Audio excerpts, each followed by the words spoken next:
Olá, minha querida família da fé. Que alegria a gente poder se encontrar de novo para esse nosso mergulho na palavra, né? Hoje, 26 de fevereiro, um dia que a gente separa um tempinho só nosso para conectar o nosso coração com o coração do Pai.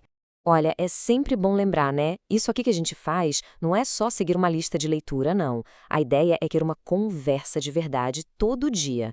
Pensa assim, sabe? É como se a gente sentasse para tomar um café com um irmão mais velho, alguém que se importa de verdade e que está aqui para caminhar do nosso lado.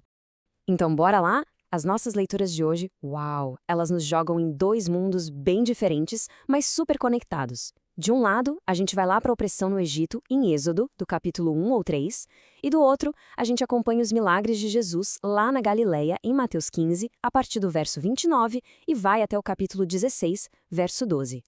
Beleza! Agora, vamos tentar entender o que está no coração de Deus para a gente hoje, através dessas palavras. Pensa comigo. Lá em Êxodo, a gente quase consegue sentir nas costas o peso da escravidão, né? A gente ouve o grito de um povo desesperado. E aí, a gente vê Deus respondendo, um chamado poderoso para Moisés, naquela sarça que queimava e não se consumia. Aí a gente pula para Mateus e o cenário muda.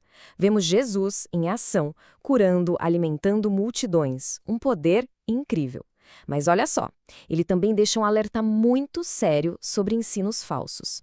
E é aqui, gente, aqui está a verdade que atravessa o tempo e chega até nós hoje.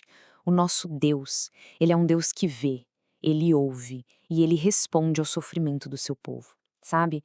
Nenhuma lágrima, nenhuma dor passa batida por ele, nenhuma. E o mais incrível é que essas histórias não são só histórias, elas têm tudo a ver com a nossa vida hoje, agora. Vamos ver como isso se conecta com a gente, de um jeito bem prático. A gente vai olhar para 5 áreas-chave da nossa vida, sabe? A nossa parte espiritual, como está o nosso emocional, nossos relacionamentos, nosso serviço, o nosso chamado e também a nossa vida financeira. Começando pela parte espiritual. Quem nunca se sentiu como Moisés, hein? Olhando para um chamado e pensando, eu? De jeito nenhum, não sou capaz. Essa sensação de inadequação pode paralisar. Mas a virada de chave está aqui. Deus não procura os prontos, os capacitados. Ele capacita quem ele chama. É na nossa fraqueza que a força dele se mostra perfeita. E o nosso emocional como fica? O povo no Egito clamou. Eles gritaram de angústia. E a palavra ensina a gente a fazer a mesma coisa. Levar nossas ansiedades, nossas dores, tudo para ele. Derramar o coração mesmo, sem filtro. Porque, olha, ele se importa. E ele age no tempo dele, que é sempre o tempo perfeito. Agora, relacionamentos. Jesus fala de um perigo, o fermento dos fariseus. O que é isso?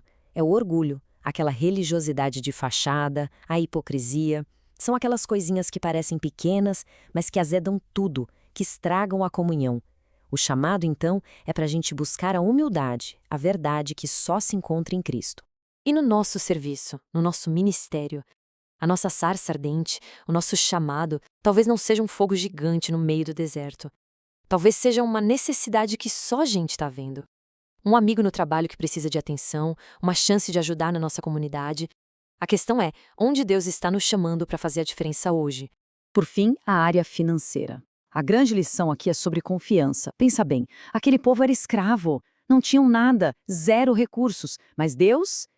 Deus já tinha um plano de liberdade e de provisão, de abundância. Então, mesmo que a gente olhe ao redor e veja escassez, a nossa confiança tem que estar firmada na promessa dele, de que vai suprir tudo que a gente precisa. Vamos pegar todas essas verdades agora e selar elas no nosso coração com uma oração e um compromisso de fé. Vamos orar. Pai, nos ajuda a ouvir o teu chamado como Moisés ouviu e a confiar na tua provisão, mesmo quando a gente se sente totalmente incapaz. Limpa o nosso coração, Senhor, de todo o fermento de orgulho, de toda a hipocrisia. É no nome de Jesus que oramos. Amém.